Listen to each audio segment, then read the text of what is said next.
Throughout the 2021 college football season, we were unsure about who was the best quarterback for the 2022 draft. Thanks to a shocking collapse from Spencer Rattler, who eventually lost his job to a freshman, a down season from Sam Howell that started with a disappointing loss to Virginia Tech, and a tough injury to Keaton Slovis, things were left up in the air with the top three prospects all out of the picture. Luckily, these two guys appeared. Corral wants to throw deep. He's got Mingo down there. It's going to be caught. Touchdown, Ole Miss. Corral straight ahead, takes on the hit, and gets a push for his 7th rushing touchdown of the season. Yeah, you're almost running out of superlatives for what Kenny Pickett's been able to do. Leader, efficient. His overall body of work this year has elevated him into a lot of first-round discussions in terms of quarterbacks. You see all the records he's setting. You see what he's doing. The one thing he's looking to add, Wes, is a superlative of legend. And if he's able to lead this Pitt team to an ACC championship, that will certainly be added. Matt Corral and Kenny Pickett rose onto the scene and had some great performances for the college football fanatics. Corral boasted an impressive 10-2 record as the starter for Ole Miss, with wins against ranked Texas A&M and Arkansas to go along with an impressive 20 touchdowns to 5 interception ratio. Pickett, on the other hand, gave Pitt its first ACC championship with wins against ranked Clemson and Wake Forest, and also a 10-2 record as the starter. The 6'3 product had 4,319 yards to go along with 42 touchdowns and 7 interceptions. Both quarterbacks are vying to change the fortune of an NFL franchise that will select them in this year's draft. But the question remains, who is better? Hello, everybody. My name is Anish Gupta, and welcome back to the Cold Hard Truth podcast, bringing you the cold hard truth on everything football. And man, it feels good to say that. We are finally back, bringing you guys some YouTube content. It has been long awaited for sure, but scouting season is officially upon us. And in this video, I'm going to give you guys the strengths and weaknesses of each quarterback, as well as some comparison and fits before finally telling you which one is the best QB in this 22 class. Remember, if videos like these interest you, please consider liking and subscribing down below. It helps us out a ton, and we would really appreciate it. And while you're down there, feel free to turn on the post notification bell so you won't miss out on football content like this. So without further ado, here's my comparison of Matt Corral and Kenny Pickett. Now, for Corral, one of the biggest things that vaulted him up the rankings is his cut down of turnovers. Lane Kiffin's offense allowed him to throw the ball downfield in 2020, which kind of had its ups and downs. He had 3 games over 395 yards, but he also had 2 horrific games versus Arkansas and LSU, which resulted in 11 interceptions. This year, he's shown scouts his best trait, his accuracy. He hits receivers in stride, whether it's in the pocket or on the run.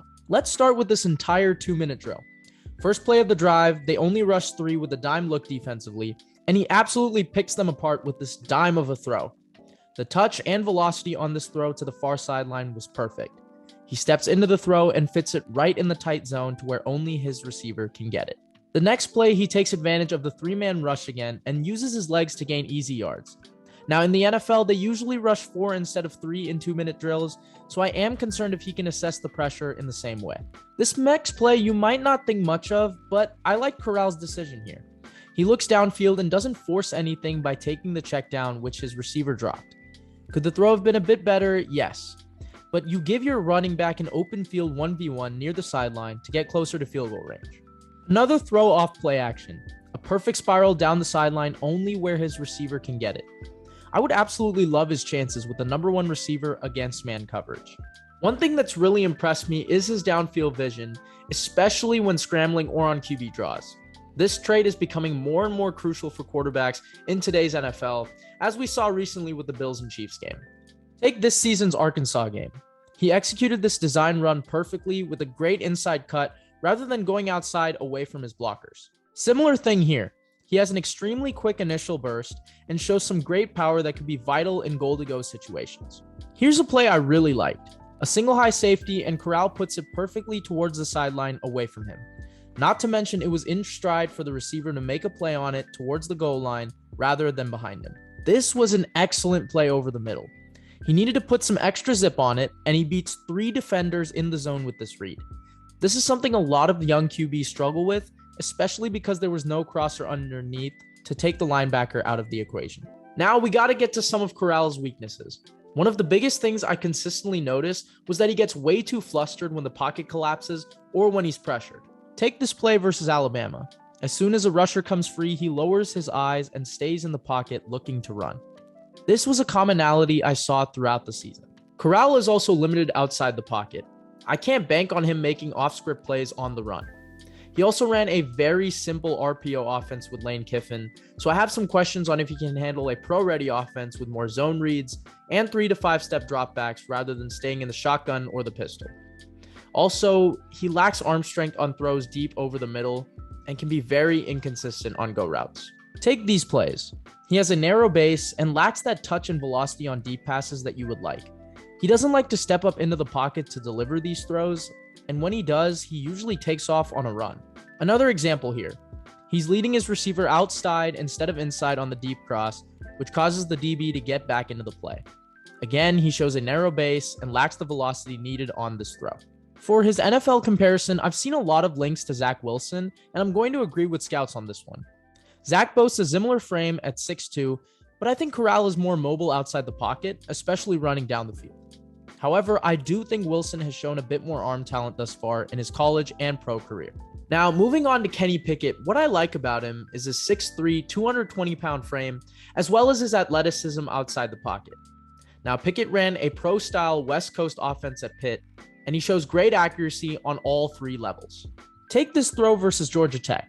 Now, I'm not a fan of the backwards pedal, but look at the velocity he throws this ball with. Tight window over the middle, perfectly in the hands of his receiver. That was pure arm talent. Another difference I noticed between Pickett and Corral is that Pickett more than often waits for the play to develop. He's still trying to throw down the field rather than just run it. On this play, the Tech defense drops 8 in coverage, and instead of potentially running to the strong side, Pickett waits, sets his feet, and delivers a perfect ball into the end zone. These are the type of throws I expect him to make in the NFL. Another thing I liked about Pickett is that he's very consistent on throws down the field. Most of his throws are perfectly in stride and great against quarters or too high safety looks. One of the things that is attributed to Pickett's upside is his off-script plays. Now, as you guys all know, I'm a huge fan of Carson Wentz and Josh Allen, guys who you can never count out, especially when outside the pocket. Pickett is a great example of that. This play versus Tennessee, the pocket collapses, he rolls right, and despite having that free lane, he throws a perfect strike across the middle for the touchdown. Another play I liked, he just doesn't seem fazed by the pressure and throws it with perfect velocity down the field for a first down. To conclude his strengths, I just love his confidence and footwork in the pocket.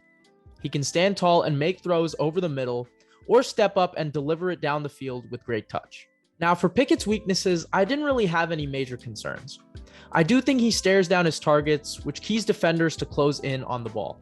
Additionally, he can be a bit indecisive in the pocket, which leads to some negative plays and unnecessary risks. This example is a bit of nitpicking, but watch his eyes. He focuses on the flat the whole play, and the DB keys in on the flat rather than the crosser number 10 behind him, which would have been a better decision here. Same thing.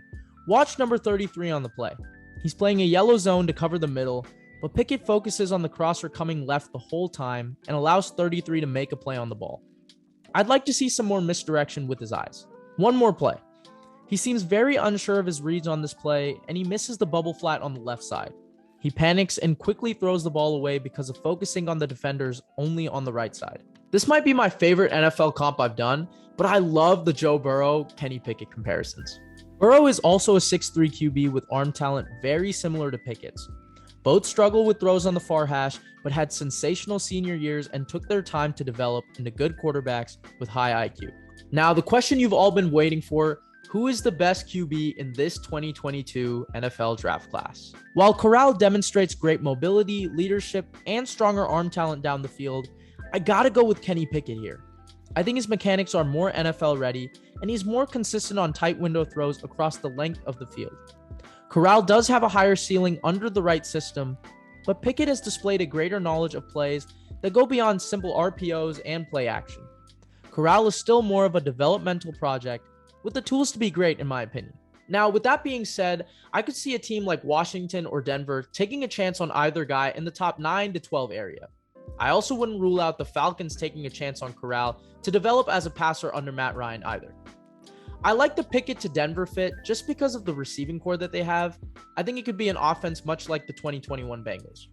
And I love the Corral fit to Washington because he adds a dynamic rushing attack with Antonio Gibson out the backfield to complement Terry McLaurin and Curtis Samuel, two guys who are great against man coverage. So that is my comparison between Matt Corral and Kenny Pickett. Both QBs will find a home on day one of the NFL draft, but I just like Pickett a bit more as a day one NFL starter. Please let me know if you guys agree in the comments. I will respond to all of them. And let me know which other two draft prospects you would want me to compare. I love doing these videos. Thank you guys so much for watching. The Cold Hard Truth is back, and we will see you next time.